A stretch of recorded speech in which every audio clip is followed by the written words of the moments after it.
डोलमाला pass, कैलाशको छेउमा डोलमाला pass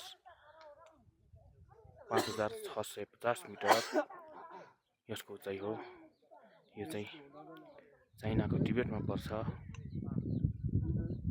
अनि यहाँ चाहिँ अब यो कोरा पास गर्दाखेरि चाहिँ कोरा पास गर्छ हिन्दू धर्मावलम्बी र बुद्धिस्ट धर्मावलम्बीहरूले। यहाँ चाहिँ अब चाइनिजदेखि लिएर टिब्टेन, इन्डियन, नेपालीहरू चाहिँ यसरी पास गर्न गइरहेको छ।